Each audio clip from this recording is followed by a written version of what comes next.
are the astonishing molecular machines that create the living fabric of your body. Now, molecules are really, really tiny. And by tiny, I mean really. They're smaller than the wavelength of light, so we have no way to directly observe them.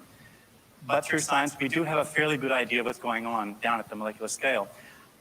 So what we can do is actually tell you about the molecules, but we don't really have a direct way of showing you the molecules. One way around this is to draw pictures. And this idea is actually nothing new. Scientists have always created pictures as part of their thinking and discovery process. They draw pictures of what they're observing with their eyes through technology like telescopes and microscopes, and also what they're thinking about in their minds. I picked two well-known examples because they both, they're very well known for expressing science through art. And I start with Galileo, who used the world's first telescope to look at the moon. And he transformed our understanding of the moon. The perception of the 17th century was the moon was a perfect heavenly sphere. But what Galileo saw was a rocky, barren world, which he expressed through his watercolor painting. Another scientist with very big ideas, the superstar of biology, is Charles Darwin. And with this famous entry in his notebook, he begins in the top left-hand corner with "I think," and then sketches out the first tree of life, which is his perception of how all the species, all living things on Earth are connected through evolutionary history, the origin of species through natural selection and divergence from an ancestral population. Even as a scientist, I used to go to lectures by molecular biologists and find them completely incomprehensible with all the fancy technical language and jargon that they would use in describing their work, until I encountered the artworks of David Goodsell, who was a molecular biologist at the Scripps Institute. And his pictures are all, everything's accurate, it's all to scale. And his work illuminated for me what the molecular world inside us is like. So in the top left-hand corner, you've got this yellow-green area. This is transection through blood.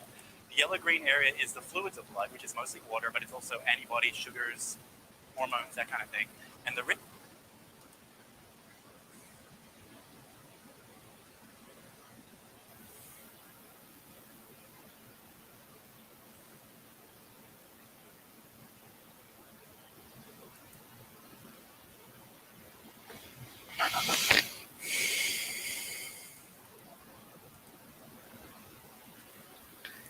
So hi everyone. If you want to come in, here is the link in the chat.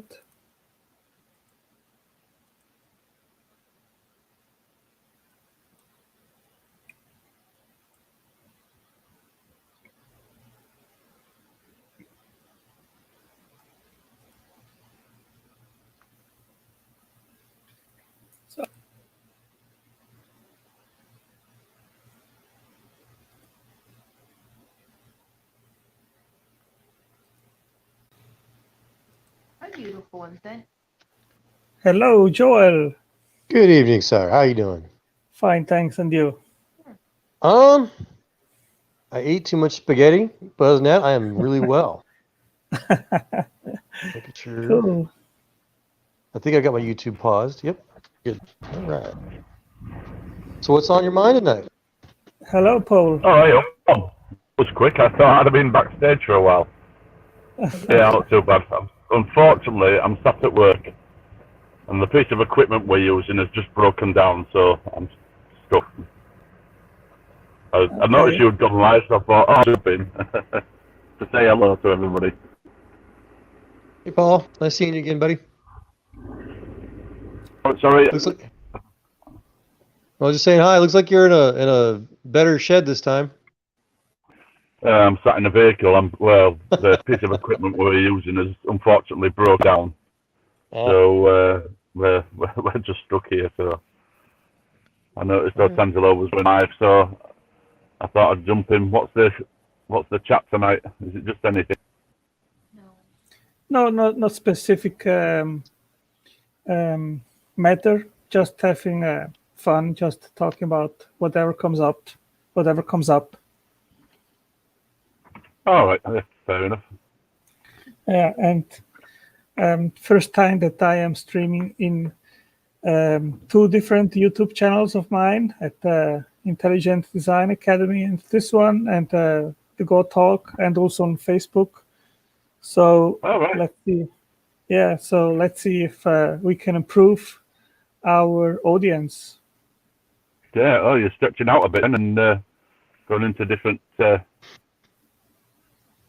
social media groups then with Facebook and whatever. Yeah, two channels on YouTube and one on Facebook at my profile. Are you able right, to stream them yeah. all together? Yeah, Wow, cool. they're streamed together. Yeah, that is cool. Technology. Yes, I know I it's want amazing what we to. could do now, isn't it? It's absolutely amazing what we could do. If you think back to 25, 30 years ago, well, 30 years ago, you could never imagine it, could you? I remember getting my first mobile phone. It had been, when would that have been? 90, I think on this one. We moved out to Germany in 94. Probably about 1996 when I got my first mobile phone. It was all I could do was make phone calls on it, and I think you could text, but texting wasn't really a thing that happened back then. So it was mainly just for making phone calls, and it cost you a fortune.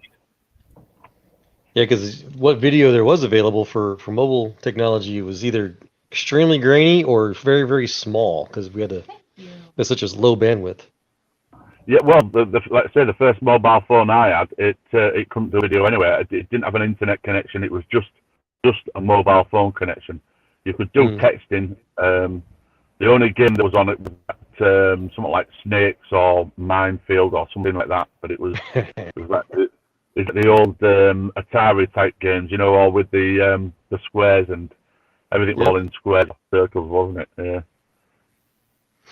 Well, it's particularly fascinating with me because I started in technology, and so in the 80s and 90s, man, I was on the forefront. You know, I was doing military stuff, and so we had video chat capabilities with the same stuff we're doing today. We had that back in the 90s, but of course it was crappy. But so to watch it evolve, it's relatively the same. It's just better, but still it's fascinating.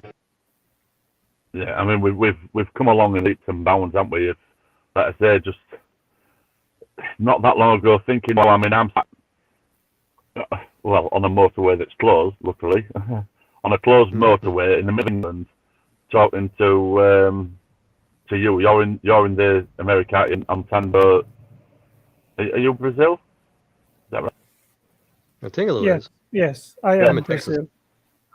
Yeah, so it's amazing that we can do that, and it's just doing it on my mobile phone.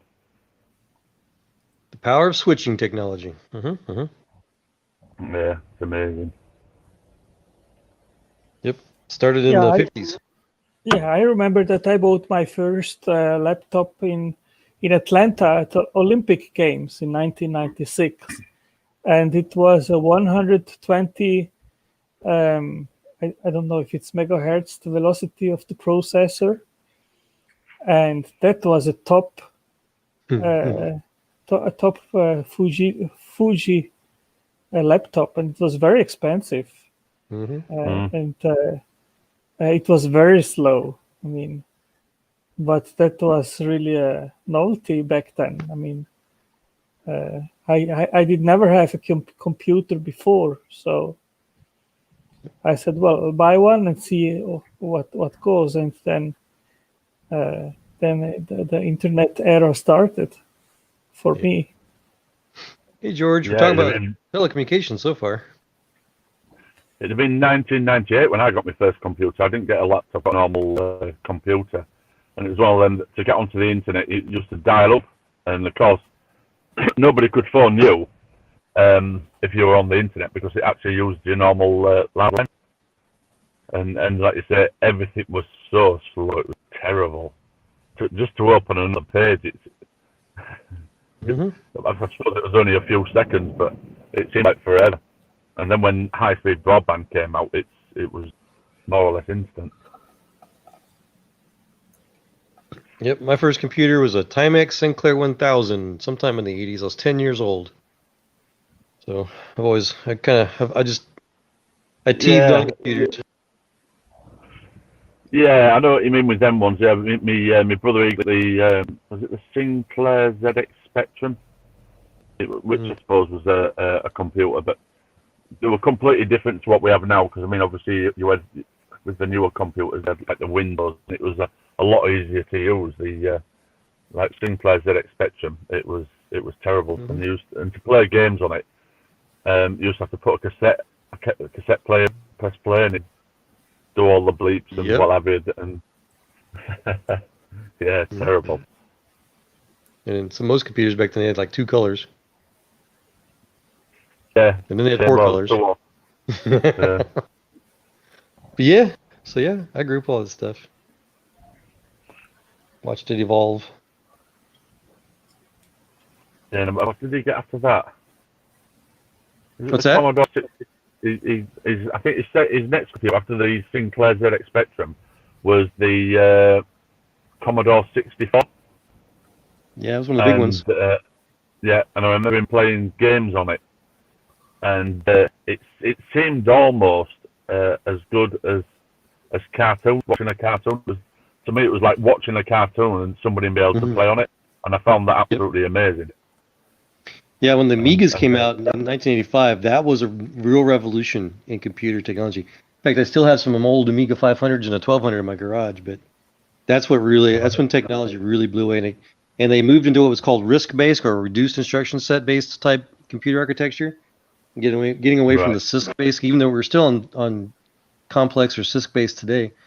But I always talk about, those that want to go into the details of it, if we'd stayed on the RISC-based architecture, computers today would be 1,000 times better than they are right now. So it's kind of a fun. Yeah. Right. Computers started to have amazing revolutions and stuff and all kinds of in design and engineering, and then it went backwards again. So what we're using today is actually new improved stuff from the kind of the crap I talk about. It's the lesser quality stuff. But yeah, I suppose it was when you go far enough back, we had the what were they called, the cassette tapes, and at the time it was like between the 8-track and the normal C90 cassette tapes, and people reckon that the 8-track was actually the better one.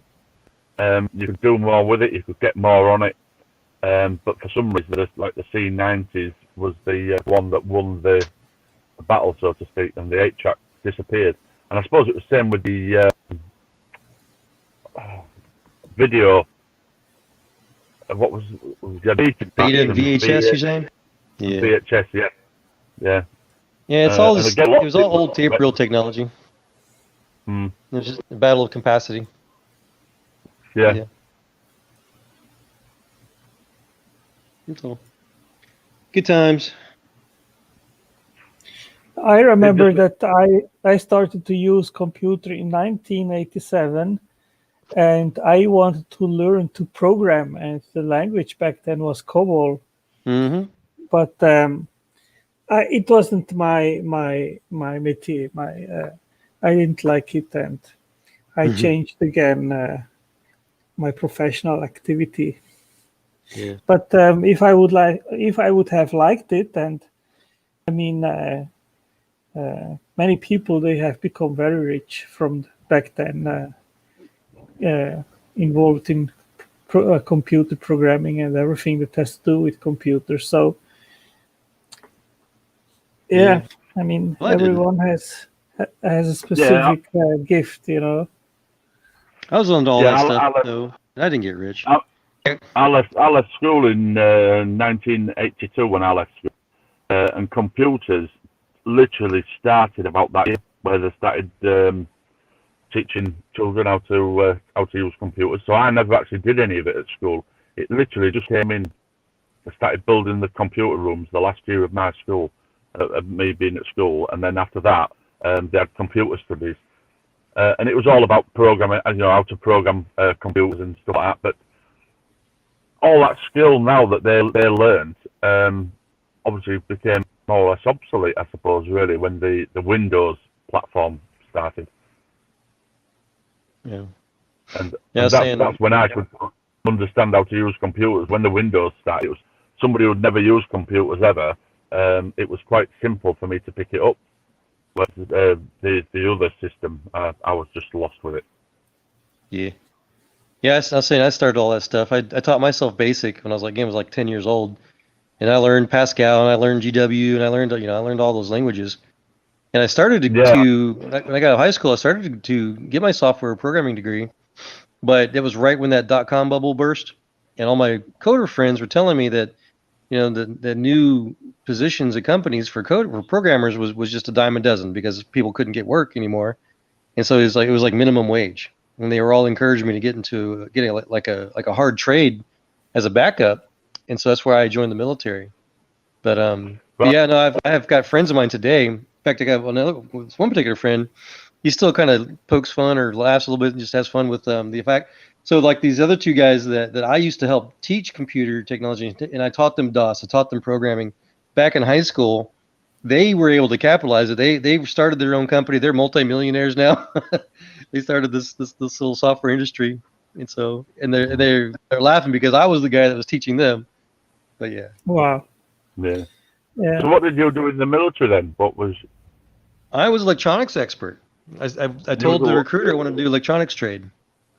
Right. Yeah, unfortunately, I was infantry. I was cannon fodder. Oh, yeah.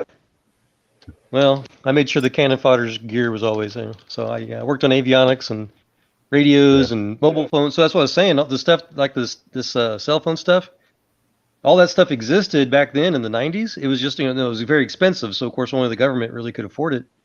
And so, we were what they call mobile subscriber stuff. We were using cell phone technology, essentially. Yeah. Back in the early 90s. Yeah, we was. Like I say, I joined the infantry, but you could do like little trades within infantry. So I ended up being signals. I ended up being in what you call signal platoon. So yeah, we had something that was very similar to the mobile phone technology. Yep. It was called Tanagan, ours was called. And basically, when we used to go out and exercise, they used to have like mode stations that go out, so you could literally communicate all over the place because they had all these different mode stations. Like type mobile phone thing would sort of connect to. Yep. And I was the guy that fixed all that stuff. So. Yeah, just 1 second. There's what? Kev. Oh, he's on his way, is he? Brilliant. A fitter's on his way out to us to try and fix our piece of equipment that's broken down. So hopefully it ain't going to be too long and we can get it fixed and moved. So what are you working with, Paul? Well, I work for the Highways Agency, well, Highways England as it's called now. So I do a lot of road works. I work on the roads. Mainly my job is traffic management, so I'm the guy who puts the cones out and stuff like that. But tonight I was on cutting down trees, dead trees. So the chipper equipment that we've got, you put the trees in and it chips it all up. It's decided it's not going to start, so it's parked in the middle of the road, won't start. It probably weighs about 2.5 tons. It's on tracks, so we can't move it. So they can't reopen the road because we've got this piece of equipment sat in the middle of the road. We can't move it because it weighs so much and it's not on wheels, it's on tracks anyway. And it's a piece of equipment. So we're hoping that our fitter is going to have enough knowledge that he can get it started. I see. So yeah, a bit of a pain really, especially when it's 10 to 3 in the morning and I finish at 5:30. I'm just hoping I'm not sat here after 5:30. Yep, exactly. Well, the good news is you're trying to help a bunch of people that need to go to work in the morning and get the roads ready for them, right? Yeah, but if we can't get this equipment moved, we aren't going to open the road because we can't open it. Right. So that's going to be. Hopefully, we can get it sorted. That's what I'm saying. You're helping a bunch of people out here. You have to get up soon. Go to work. Yeah. You're doing a good service. Well, I'm on night, so I'll finish at 5:30. But I've got an hour and a half drive back home. I don't work locally. I have an hour and a half to get home, so I don't really fancy staying late. But no, you can't get it started. I'll have to. Yeah, after our chat last Sunday with Matt Slick, I did write him, but he didn't reply me anymore. So I don't know if he's occupied or no idea. But Right. his appearance was very good. I did like very much his information. It was very good. Yeah, very knowledgeable, wasn't he? Yeah, nice little It slide. was interesting talking to I him. have yet to see the numbers which he brought up with the prophecy of Daniel with the 69 weeks, which fits precisely with the appearance of Jesus and walking into Jerusalem. That is very, very interesting. And I mean, if God has foreknowledge, then He proves that He has through that kind of prophecies. And some say that the book of Daniel was written much later than it is claimed to be, but we have manuscripts from the Qumran rolls, which are dated 100 years before Christ. So the book of Daniel is very old. This is prior the coming of Christ. So how do you deny that? That is a mathematical proof that Yeah, but prophecy I've not really looked into in it, the but I've seen a Bible. lot of sort of tricks you can do with numbers and stuff like that. I'd have to look into it. I've never really looked into it, but I have seen where you can do certain things with books. Sort of seen the argument before, and where people have debunked it, and they've literally picked another book, done something very similar to it, and made it look like it was giving you an additional information, but it wasn't. It's just the way they could do sort of maths with things in books. Hey, real quick, I was So, on to George in chat. He was asking about metal hydrogen stuff. I have seen that, except it's extremely expensive to get hydrogen to liquefy and be metallic like that. And I don't remember what the material was, but I was doing a physics class in high school where we had just a regular iron rod electrified, and my teacher, my dad was working for a chemical factory for Air Products, and so I was able to bring a container of liquid nitrogen to class, and so we were able to use that he used it to cool down some sort of ring, and I forget what the material was made of, but as long as the ring was cooled down, it could temporarily act as a superconductor at room temperature till it warmed up, of course. And so we let it chill, for about an hour or so in class. And at the end of the class, we put that ring on that electromagnet basically, and we turned it on. Though it was, we were hoping it was just going to float a little bit, it's just going to kind of just hover, anti-gravity type thing in the classroom. But it was so we overdid it. It literally shot a hole straight through the second floor ceiling of the roof of the school. You could see all the way up to the sky. It's kind of funny, but yeah, there's all kinds of interesting stuff out there. But yeah, metallic hydrogen's hard to work with. Sorry, guys. Uh-oh, am I still here? yeah, I'm still here. Oh. I can't see that. But I'm on my mobile phone, so it maybe doesn't show up on the mobile. Oh. All right. Yeah, I was talking to George in chat. Yeah, I don't remember the name of that material. It started with an A, if I remember correctly. I have to look it up again, but it didn't work unless it was cryogenically cooled. So liquid nitrogen is a heck of a lot easier to work with than liquid hydrogen. So how long did you serve in the military then, Joel? I was only about 6 years. Oh, right.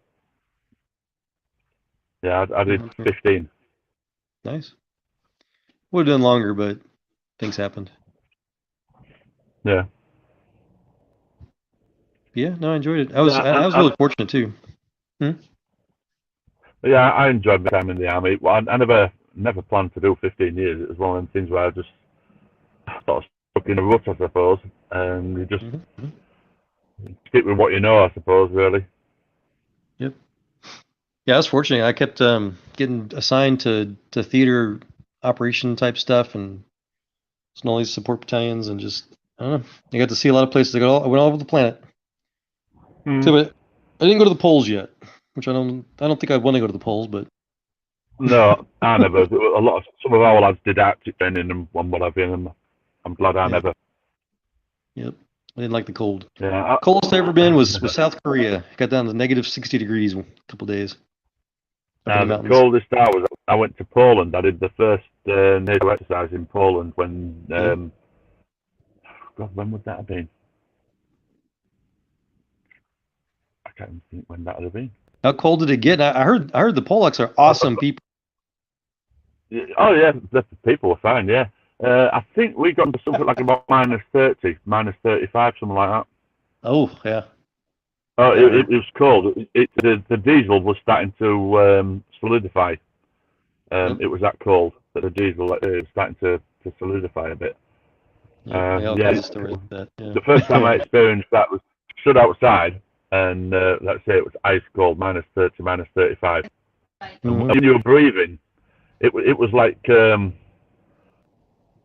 white speckles in front of you, Yep. and then you realised what it was. It was as you were breathing. Yeah, basically as you were breathing out, your breath was freezing and it was falling. So you had like all these bits in front of you. You think, what's that? It's like dust. It was your breath literally instantly freezing as you were breathing out. Yep, I experienced that too. It's like you breathe this cloud out and it just falls to the ground. It's great. Yeah, literally, yeah. This was one day. This is Korea, and our CEO he just wanted to do PT, so he got the whole company out to go, and we're running around in our winter little PT uniforms. Right? It's like I forget. It's like negative 40 below, and we're all crazy. You know, we're warming up in the hangar, and then we go outside and start running, and it's just like you were just describing. You can see your breath literally just form in front of you. And by the time about halfway through the run, getting ready to turn around, everybody in the entire formation, including the females, we all literally had white Santa Claus beards just dripping off our face. Our nose and our nose and our cheeks were bright red, and we wore those little black little what they call beanie caps on our head. And so that was all, the sweat from that was just evaporating. So it was like the smoke, this chimney smoke coming off the top of our head. By the time we got back to the hangar, we all literally looked like a whole formation of Santa Clauses. It's great. Yeah. But we're in good spirits, though. We didn't do it again, though. No, you learned the first time.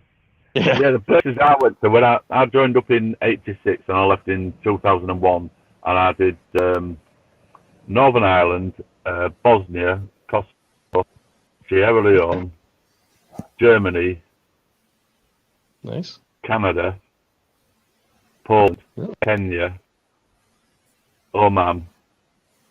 Okay. And obviously, I was in I4 and K4. Oh, right, yeah, in Bosnia. Yep, I was only in Tuzla, though. I didn't go very far out. Where were you at? I went to Gorny Vakuf and what was the other one called? Huh. Oh, they were both similar names. There was Gorny Vakuf and... That doesn't sound Serbia. Is that in the Croatian area or something? Wasn't that part? What was that city where there was a big massacre? It had like a wall around it. It wasn't far from there. You say that, and it instantly made me think that every city there was a big massacre. It was horrible. Yeah, but this particular one was, I think it was where it all kicked off, and there was like a bridge that went to it, and they destroyed the bridge. Oh. I wouldn't remember. It was so long ago now. Yeah. That's the thing, it's that low, isn't it? When we went there, it'd have been about 95, 96 when we went there. And then I went to Kosovo when that first, when NATO troops first went in, I went there, so that'd have been 99, would it? 99, 2000? Yeah. I was in the Joint Helicopter Support Unit then. And we spent about a week or so in Macedonia, and then we see over the border then into Kosovo. Were you with an American unit or just British when you were in Kosovo? British, but we were quite close to the American units as well. Because when we flew in, we went into Chinooks, and the Americans supplied the Apache helicopters basically to escort ships in. Mm-hmm. Yeah, because I was with the 127th Aviation Support Battalion back then, and two of our helicopters from one of our cav units were the ones that crashed in those mountains back then, and it was just really just upset so many people. Yeah. That's when I think General Clark got fired and stuff. Right. It was horrible, but and we tried to tell them, like, look, no, these helicopters, they're wonderful, fighting machine platforms, but they're not designed to fly in mountains like that. And they said, do it anyways. They died. Pissed us off really bad. But yeah, no, that's cool because it sounds like you were right there with those guys. No, yeah. I say it was we all went in at the same time. At the same, if you remember, at the time the Russians decided to get involved, didn't they? And they were on the way to Pristina Airport, and so were we. But they beat us up there first. Yeah, for those that probably don't remember all that stuff, because it wasn't really big on the news back then. We used to call it I-4, K4, what the blank for. Yeah, that's right. Yeah. That's like he's talking about when the Soviets got, or when the Russian Federation got involved. It made it all useless. It made it all like, what the heck did we ever pretend to try to help here for? Because they brought the socialists back in there and it was horrible. Yeah. All those people. Anyways, okay. It's not a good topic to talk about. Yeah. Yeah. I was in Germany. I was in a little town called Hanau, a little old Air Force base called Fliegerhorst-Kaserne near Frankfurt. Oh, right. Yeah. I was Osnabrück. Okay. Don't you know that well. Yeah, I was at Osnabrück, but I lived at a place called Munster. There you go. I think I've been there. Osnabrück is about 30 miles northeast of Munster. Okay. Because when I moved over to Osnabrück, I lived in a place called Lotte, which was the British Forces accommodation, and it was basically blocks of flats, and we weren't quite happy about living in flats. And because the troops basically a lot of them were starting to leave Germany then. There were a lot of empty quarters in Munster because a lot of the British camps in Munster had closed down, but the quarters were still there. So we were told if you'd like a house and you're willing to travel 30 miles to work every day, there's a house available. So we got one of these houses, which was quite a nice house actually. Nice. And the travelling 30 miles to work every day wasn't a problem because within a minute of leaving my front door, I was onto the Autobahn, and as soon as you got off the Autobahn, you was only minutes, and you was at the camp. So it only took me about just over half an hour to get to work. So it wasn't a problem. Yeah. Don't you wish every nation had an Autobahn? Yeah. Yeah, they were very efficient. Not like our motorways in UK. These are terrible. They just get clogged up all the time. Yep. Yeah, this the Los Alamos research laboratories in New Mexico, they did a supercomputer research project on trying to figure out why there's so much traffic problems on the freeway. And they found out the number one issue is that when people come onto the freeway, they basically get into the wrong lane. So they'll hog the fast lane even though they're going slow. And then people that want to go fast will go in the slow lane. And so it causes all this confusion, and that's what causes all the pattern problems. But in Germany, it's a federal crime. If you're in the left lane, the fast lane, not only is it illegal if you're not going faster, but you could probably get killed. Yeah, so, you would over there because they don't have to put the foot down, don't they, over there? Yep. But yeah, we've got the same problem here. We've got the same problem over here with our motorways. We've got 3-lane motorway, so basically the main travelling lane is lane 1, overtaking lane is lane 2, and lane 3 is also an overtaking lane. But people seem to get to 70 miles an hour just sit in the middle lane, even though there's a bit to the left of them. I know we drive on the wrong side of the road to you, so we would drive on the left-hand side down the motorway, but they'll just hog the middle lane. Yep, or the slow lane, right? And for everybody listening, that's illegal to do that in Germany. You'll get pulled over. Yeah. And that's the secret to fixing the highway systems. That's the be like Germany. Yeah, I mean, that's what we should do over here. We should just enforce it. Once you start pulling these people over, people will start learning. But people have got away with it so long, they think it's a normal way to driving. I remember my dad, he never really went on motorways that much. But I remember him telling us when we were kids, when we were going on the motorway, and he was totally wrong. He seemed to think that lane 1 was a slow lane, lane 2 was a normal driving lane, and lane 3 was for overtaking. Yeah. So he thought all HGVs doing 56 miles an hour, they sit in lane 1. If you're doing 70 miles an hour, you automatically sit in lane 2. And then obviously if you're wanting to overtake, you go into lane 3 to overtake. So my dad would do the same thing. He gets to 70 miles an hour and the road could be absolutely empty. Nobody there at all, and he'll sit in the middle lane and travel 30, 40 miles down the motorway. Yep. And it wasn't until later on when I learned to drive and what have you, then I realised it was absolutely what he told me. It's frustrating. Yeah, I share the story often. You know, I drove different German and French-made cars. You know, they're built for speed. You know, they're going 160, 180 miles an hour, and I'd be thinking I'd be going pretty fast. And like, this is fun, you know. And all of a sudden, something passes me on the left lane. I couldn't. It was like just. I couldn't even see what it was. So I tell people, you can't drive on the left lane in Germany. You might get killed. You know. Oh yeah. And I used to remember watching the American films back in the 70s and 80s, and used to have all like the Trans Ams and stuff like that. And of course, to us in the UK, looking at cars like that, they were absolutely impressive looking machines.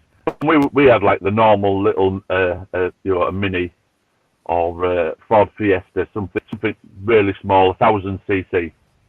And of course, these Trans Am, I don't know, probably 3-litre engines in them, and the Starsky and Hutch car, that was, you know, one of the top ones that we used to look at. Anyway, a guy where I lived, he had a Trans Am, and believe it or not, the Ford Fiesta could beat it. And it was unbelievable. Actually, it could beat it. I had a German-made Ford Fiesta. I didn't know that the Germans made Ford vehicles, but I bought one. It was really an old rinky-dinky thing, but I loved it. Yeah. And you'll have seen Top Gear, won't you? You'll know about Top Gear. We used to have another program on called Fifth Gear, and they did a similar thing, and they brought out the is it the Gran Torino, the Starsky and Hutch car. Anyway, they had it on a disused airfield, so they brought this Gran Torino out, parked it on. They said we need to put it against one of our cars. And they brought out the same thing, the Ford Fiesta, and they did a drag race with it, and the Fiesta beat it. Yeah. So 1000cc engine, absolutely killing a 3-litre engine. Yeah. Well, because it was small and light and had a pretty nice engine in it. So yeah. Yeah. I almost got killed in mine, man. I think I was going north on Autobahn 6 one time, and it was in the winter, you know, and everything's normal, but then this flash blizzard came out of nowhere and just totally iced the Autobahn instantly, right? And I lost traction and started spinning, you know, and everybody's starting to slow down, you know, of course, because visibility was going down real fast. But I lost complete traction. I mean, I was just spinning in donuts, literally, on this Autobahn. My steering wheel, you know, I was trying to counter steer and everything, but it was completely, you know, the brakes, nothing was working. I 100% loss of control, and I'm literally just waving my hand because you know the other drivers, you know, looking at me, they're all frustrated. It was a miracle because, you know, thankfully I eventually did spin into the curb on the right side and stopped, but I could have died. I ended up leaving that was my way out of Germany. I was ETSing. I was leaving Germany that day, and I ended up parking it in the airport there in Frankfurt in the parking lot and just left it there. I have no idea who took it. Somebody got a free car somewhere. It was great. Yeah. I went to the the PX down there. We used to quite often go there. Yeah, it will have been Frankfurt. Yeah, yeah. Is it Frankfurt, Maine? Yes, I was going to say Yeah. there's two Frankfurts, right? Yeah, it was Frankfurt, Maine. PX we used to go to, and we found it quite strange, really, because in your camps you had literally everything in there. It was like it was like you picked up a piece of America. Yep. And Get Popeye's chicken in Germany. Yep. And then when we used to turn up, we used to get our Deutschmarks changed into US dollars to spend it in the thing. It was because when we went over there, we literally lived among the Germans virtually. We had our own estate, but just outside of it, there was no fence around it or anything like that. Just outside it, basically, my next door neighbour behind me was German, so we actually lived among them. And when we used to get paid, we used to get paid into a German bank account. So we were using Deutschmarks all the time. And to be honest, I thought you would have done the same, but I suppose your camps were that big and you had everything in it. You could spend 5 years and never step foot outside the camp. Yeah, possible. Yeah, we did the same thing. I lived. Go ahead.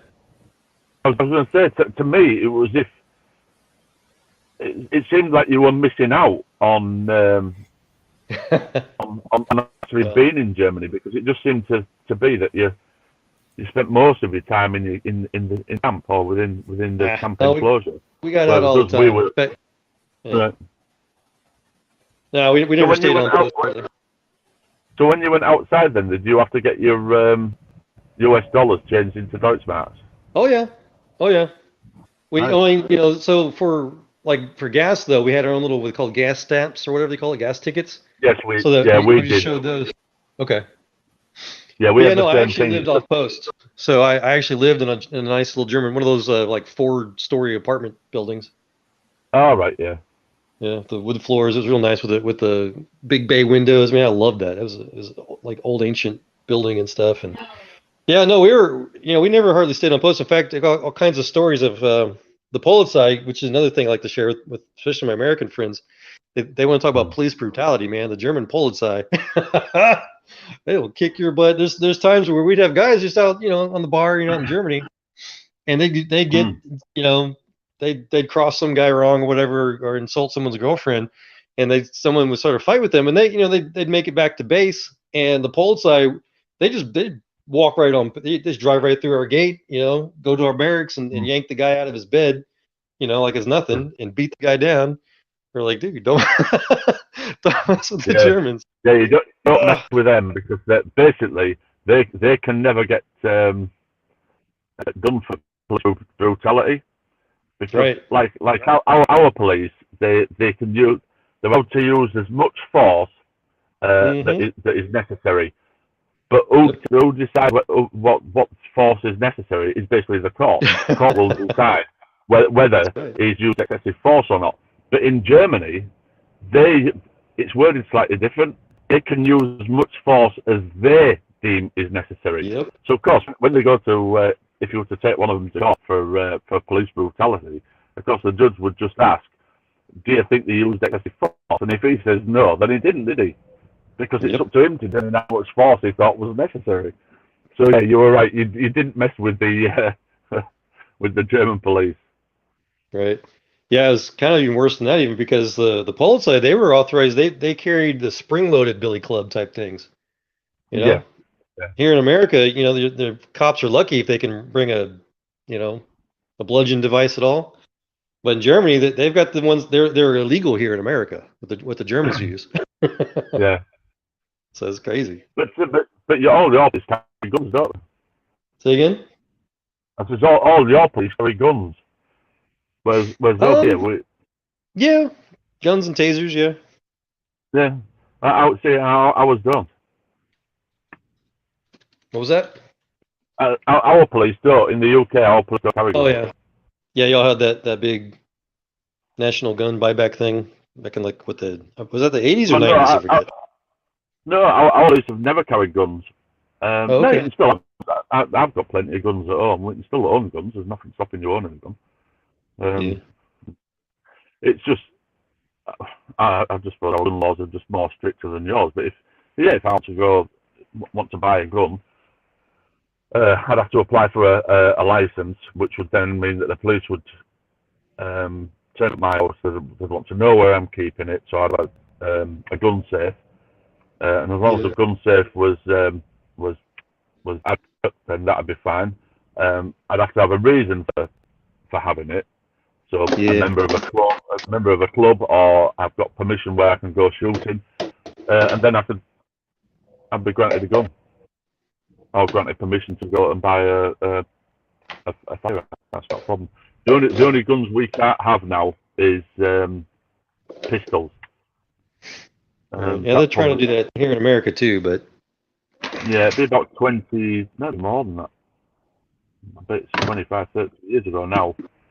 When I don't remember. I don't think the Polizei had firearms, did they? I don't remember. Oh yeah, they did. Yes, The yeah, Germans? definitely. Okay. Yeah, they had it. They had them, well, definitely when I was there, they had them. Yeah. Okay. I never encountered a Polizei myself, so thankfully. Right.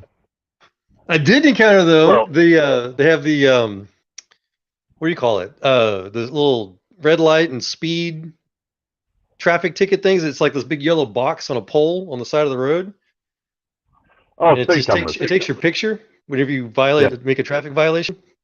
Yeah, I've got a funny story about that, actually.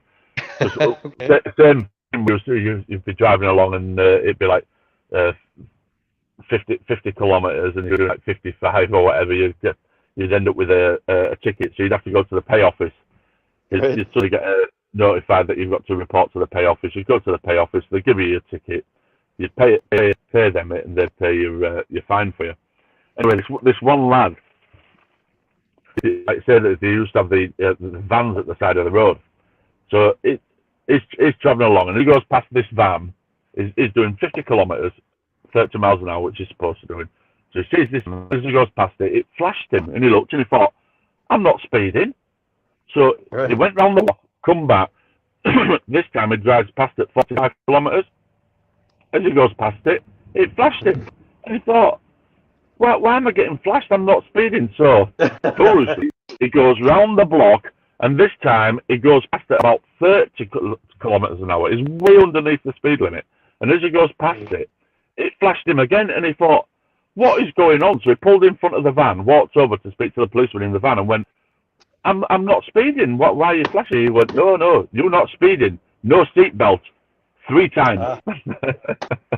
So yeah, he thought he was getting flashed for not speeding, and he was actually getting flashed for not wearing a seatbelt. So he got three tickets he had to pay for. Yep. Yeah, I got flashed once, and I think mine was from speeding, but I don't know where I was. I forget. I was lost. I was frustrated. I didn't know where I was going, and so obviously I forgot the speed limit that I was going, and I was driving along. And I like to share the story because for those who haven't experienced it, it doesn't just take your picture. It's an actual infrared enhanced type system. And when that flash goes off, you don't see it so much as you could feel it. You can actually, I felt the heat, like boom, and it's like what the heck? And then it's like literally like a wave going over you, isn't it? Yeah, and then like less than a week later, you get the little tickets in the mail, and it shows your license plate and you, and a nice picture of you, yeah. So if you try to dispute it, and they're like, "Is that you?" Yeah, it looks like you. Yeah, you couldn't dispute it. But yeah, I forget. I wasn't going that fast, but it was like 300 Deutschmark. It was brutal. Oh yeah, and like you say, it didn't have to be that much over the speed limit. Right. I don't know what sort of tolerance they had, but like I say, if it was 50 kilometers per hour, you seem to get one at 53. That bloody light keeps going off. Right, it looks like I think somebody might have turned up. Yeah, they've turned up to see if they can fix it. So I'll probably I'll let you have a look, see if I can. I don't know if you better see much with this camera. Just put my helmet on. I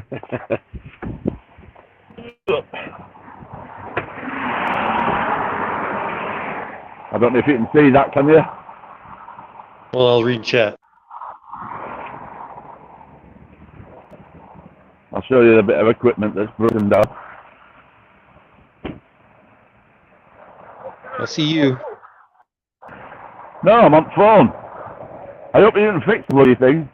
Right, that's it there. I see it. Right, so I'll jump off and I'll leave you to it. All right. Well, Untangle left already too, so Yeah, he's left. Yeah, he did that last time, didn't he? And I couldn't jump in with him. all right. Well, be safe. And you have a good night, man. It's Yeah. good talking to you. Yeah, and you have a good night. You too. Catch you later. Yes, sir. Listen. Right, bye. I'm off now. Yep. By the way, zoom back out. Does anybody wanted to hear anything in chat, or otherwise I'm gonna log out. My daughter drives a Ford Fiesta. Why do the red ones go faster? Yeah, George, if you're still there, man, it was like a yellow gold Fiesta. And it was German made, so I looked at it and I was like, okay, this is just a dopey little Ford, tiny little American made car. But no, it was small, but it could move. All mammals drink milk. Yeah. Yeah, the lactose mutation, quote unquote. Every human is born with that. It's not a mutation. It's a pre-programmed, what do you call it? Allele thing, setting, whatever you call it. And everybody's born with it turned on, so you can, or at least most people are, so you can process lactose from your mother's breast milk. And then most people's gets turned off for various reasons, epigenetic reasons, oftentimes. And then it can actually turn off and on like several times, sometimes over the rest of your life. So people that develop lactose tolerance, quote unquote, it's not a mutation. It's just part of the regular design of life. And it changes for different reasons and different ways. And there's all kinds of medication out there now to help kind of, trigger stuff. It is not proof of evolution. But yeah. Well, if you're able to type, George, I mean, I can sit here and talk. You want to talk about electronic stuff, whatever? I mean, well, it's truly epigenetic or not, I'm not sure, but I just know that it changes multiple times within people's lifetimes. So it's not like a random mutation. The evolutionists would want to pretend. And I was one such situation. I was lactose intolerant briefly, I think in my late 20s or whatever, and now I'm not. Now I love drinking milk. Okay. Yeah, you want to move over to Chris's and get more people to talk live? I'll see you there as soon as you open it up, Chris. I'll log out of here somehow. Yep. Talk to y'all later.